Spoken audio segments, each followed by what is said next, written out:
Баршаңызға сәлем. Бүгін сіздерге өзімнің сүйікті тәттілерімнің бірі профитроли эклердің рецептісімен бөлісетін боламын.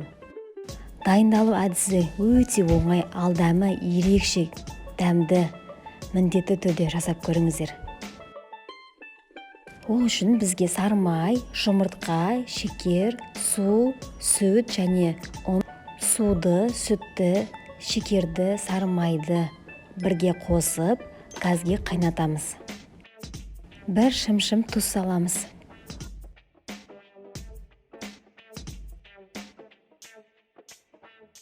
Бір қайнап шыққан соң, ұнды жаймен салып араластырамыз. Газдың отын ең төменге қоямыз.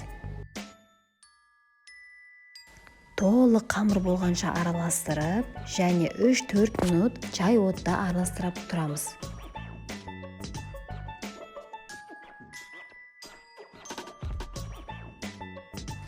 Газден алған соң қамырды толығымен суытамыз. Қамыр суыған соң бір-бірлеп жұмыртқаны салып, миксермен араластырамыз.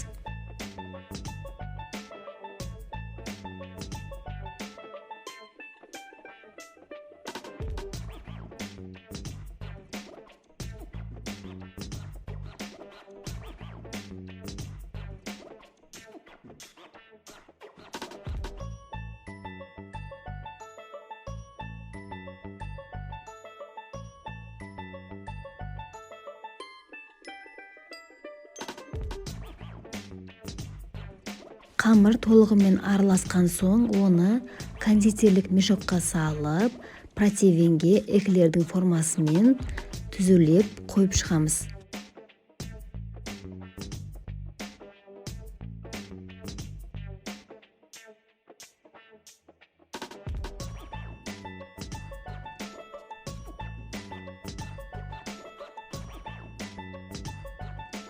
Сосын профитролидің формасын жасаймыз. Духовкада 180 градуста 35-40 минутта пісіріп аламыз. Духовканы профитролилар толық пісіп болғанша ашуға мүлдем болмайды, өйткені формасын жоғалтып алуы мүмкін. Ал енді креміне кірсек, ол үшін бізге шекер, творожный сыр және де 33%-дан жоғары сливкимен толық араластырып, қоюланғанша миксерден өткіземіз.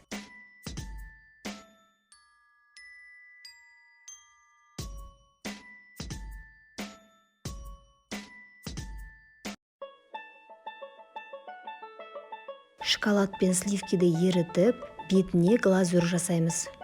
Кремді кондитерлік қапқа салып, профитроли мен эклердің ішін толтырамыз.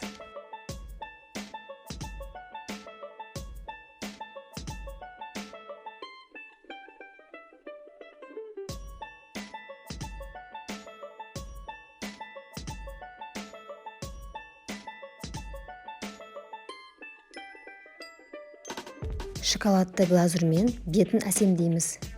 Сонымен профитроли мен эклер дайын. Жасап көріңіздер, сіздерге ұнайтынына сенімдімін. Видеоны соңына дейін қарасаңыздар, лайк басып, комментарий қалдыруды ұмытпаңыздар. Назарларыңызға рахмет.